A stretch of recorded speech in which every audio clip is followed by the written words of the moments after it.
Welcome, Internet, to the first episode of Skeptic School. My name is Dr. Susan Mayonnaise, and I will be your guide. So let's get right to it. I saw this video on Reddit the other day. It immediately caught my attention. Spoiler alert, it's a pastor yelling at kids, I guess.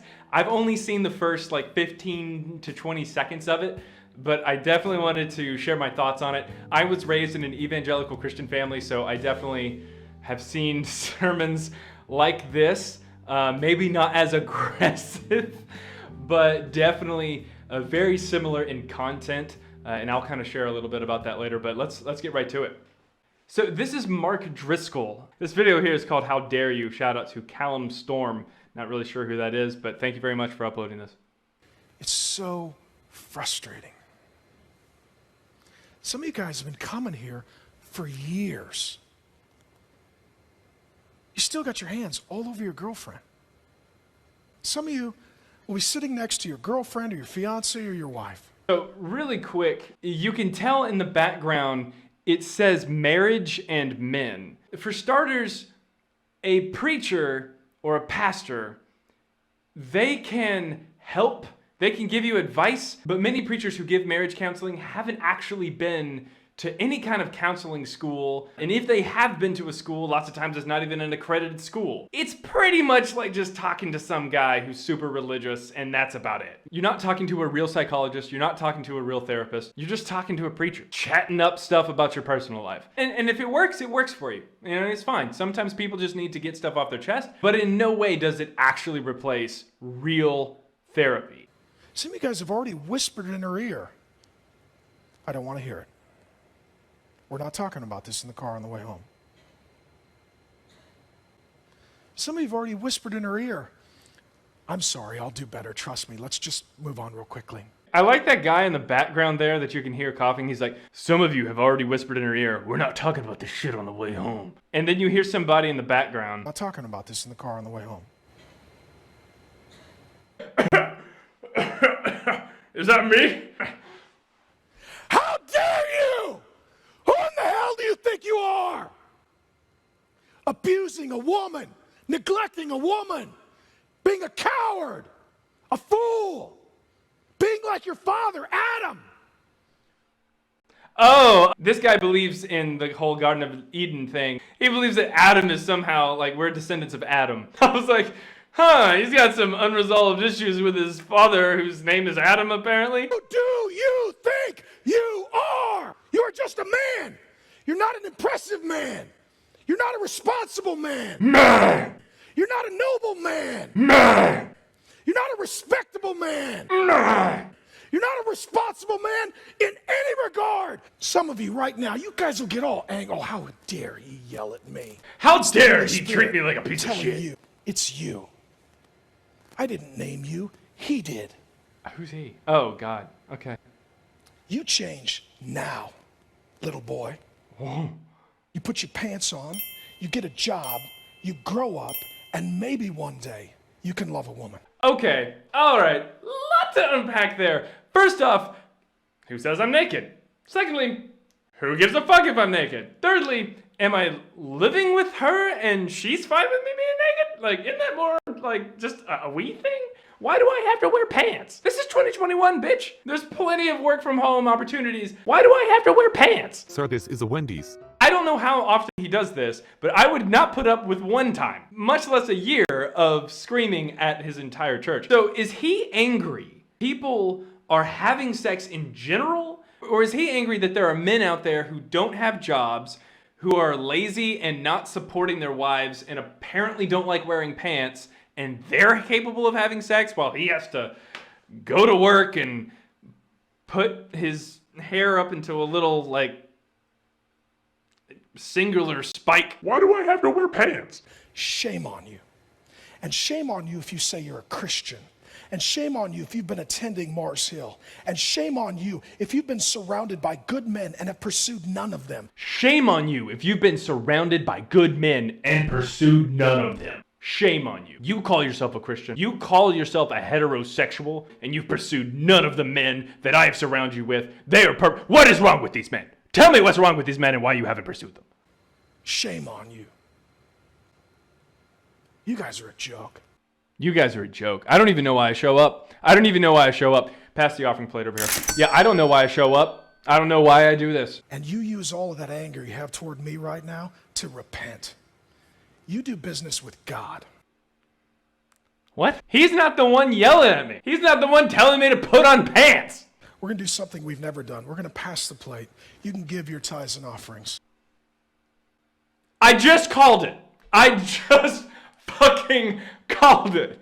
I don't know how to do this anymore. No, I have no idea. Well, let's make Papa some money. You hear me this. You apologize to your wife before you take communion.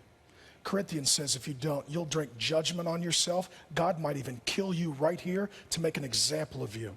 Seems like a really loving God there, but cool. That's actually a really, really weird kind of concept. The idea that not only is there a communion that you take that's already a really weird event, but if you aren't sinless when you partake in it, or you haven't asked for forgiveness from God when you partake in it, you might get sick and die. You would almost expect that out of the millions of people who have taken the Lord's Supper or communion or whatever they fucking call it in their church, that we would see a ton of people being sick and dying, but we don't, because that's not a real thing. If you're a little boy, you break up with her in love, and you tell her that you're not ready. When you're ready, when you've sat in it for a while, you take communion, you give of your tithes and offerings, and then you sing in repentance to Jesus. This episode's word of the day is douche nozzle.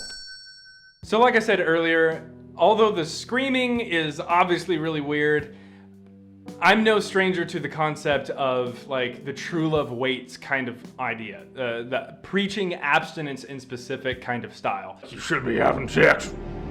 Oh, you kids out there with your hormones. It just kind of drives people even more insane. And people are just like, nah, you need to suppress it. Just suppress it. No, that is not a good idea. And it leads to other things. So if you're in a position where you're able to tell adults what to do with their genitals, and they actually listen to you and do that, do exactly what you tell them to do or not do, that's a scary, scary, scary, powerful position that you have. So it's no coincidence that whenever you look at the foundations of a religion, or you look at a cult, the first thing that should tip you off that something is very, very wrong is when there's a lot of sex rules. You can't have sex. You've got to have sex with the founder. The founder is able to marry everyone, and it's just for their protection. He's marrying numerous women out of the kindness of his heart. What? That's the dumbest shit ever! Of course, for the cults in specific, whenever they get shut down, they're like, and he had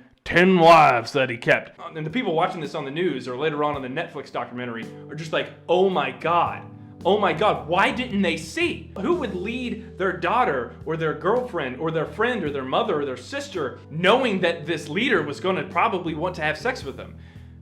Anyways, so I'm a Mormon. What the fuck? Where is the disconnect there? So growing up in my church, the youth from 7th grade all the way to 12th grade, they did this thing called Discipleship Now every year. It was just a weekend, and we went over to other people's houses, and every year was a slightly different theme, but once every 6 years, they had a theme called True Love Waits. And it was basically just this big abstinence program. Is America the only country that does this? I don't know. Let's actually search this up. So I'm gonna go in here, we're gonna go True Love Waits. All right, so True Love Waits in specific. All right, there's a song from Radiohead. That's not what I thought would pull up, but okay. True Love Waits, here we go. Help students understand sexual purity. It's talking about like love and sex and gender and relationships and the body and our soul. Like, give the kids some condoms and tell them to be responsible. His grace frees us from the shame and guilt of past sin. If it wasn't for you telling everybody that they were gonna get gonorrhea and their dicks are gonna fall off, there would be no shame and guilt! All right, so obviously they sell books, they sell kits and stuff like that. The point of it in specific is to make money and also to tell kids not to put dicks inside of each other. So they've got a little video here on the website. I'm kind of curious to see what it's like. I'll take a quick look real fast. So right now, if you were addressing every single Christian teenager in America, what's the one thing you say to that teenager right now? I would say if they don't do it, the evangelism linebacker, baby, will be present. In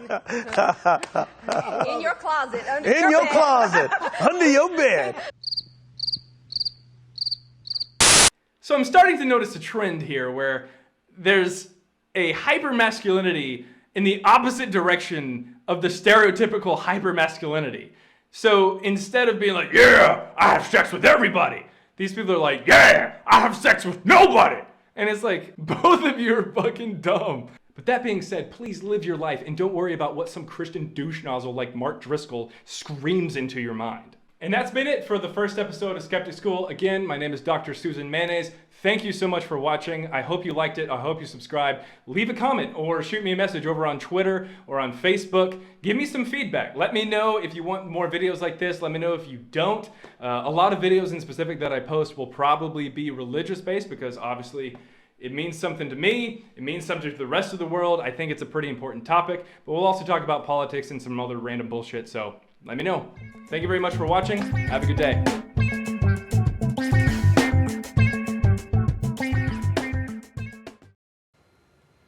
You guys are a joke.